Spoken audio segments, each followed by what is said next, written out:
Hello friends, അസ്സലാമു അലൈക്കും. ആഷ്നാസ് വ്ലോഗിലേക്ക് എല്ലാവർക്കും സ്വാഗതം.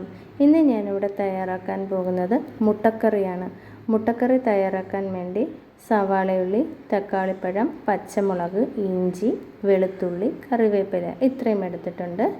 ഇനി ഒരു കുക്കർ അടുപ്പിലേക്ക് വെച്ച് കൊടുക്കാം. എന്നിട്ടതിലേക്ക് വെളിച്ചെണ്ണ ഒഴിച്ചു കൊടുക്കാം. വെളിച്ചെണ്ണ ഒന്ന് ചൂടായി വരുമ്പോഴത്തേക്കും കടുക് ഇട്ട് കൊടുക്കാം. കടുകൊന്ന് പൊട്ടി വരുമ്പോഴത്തേക്കും കറുവപ്പട്ട, ഗ്രാമ്പു, മസാല ഇത്രയും ഇട്ട് കൊടുക്കാം. എന്നിട്ടതിലേക്ക് കുറച്ച് കറിവേപ്പില കൂടി ഇട്ട് കൊടുക്കാം.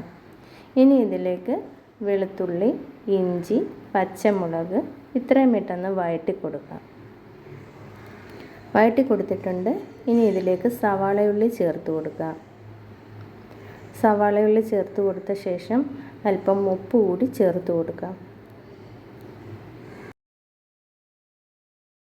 ഇനി നല്ലതുപോലെ ഒന്ന് വഴറ്റിയെടുക്കാം. വഴറ്റിയെടുത്തിട്ടുണ്ട്. ഇനി ഇതിലേക്ക് തക്കാളിപ്പഴം ചേർത്ത് കൊടുക്കാം. എന്നിട്ട് നല്ലതുപോലെ ഒന്നുകൂടി വഴറ്റിയെടുക്കാം. സവാളയുള്ളിയൊക്കെ നല്ലതുപോലെ വഴറ്റിയെടുത്തിട്ടുണ്ട്.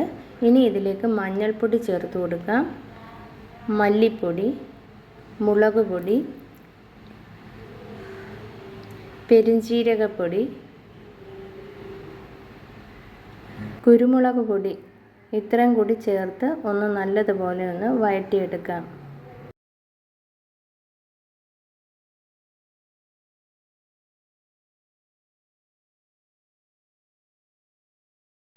വഴറ്റിയെടുത്തിട്ടുണ്ട്.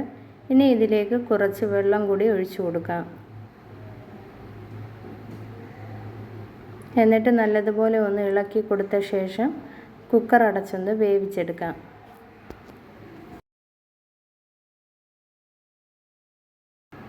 വെന്ത് വന്നിട്ടുണ്ട്. ഇനിയും വേവിച്ച് വെച്ചിരിക്കുന്ന മുട്ട അതിലേക്ക് ഇട്ട് കൊടുക്കാം.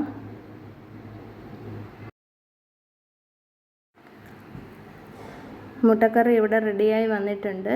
വീഡിയോ ഇഷ്ടപ്പെട്ടാൽ ട്രൈ ചെയ്ത് നോക്കുക.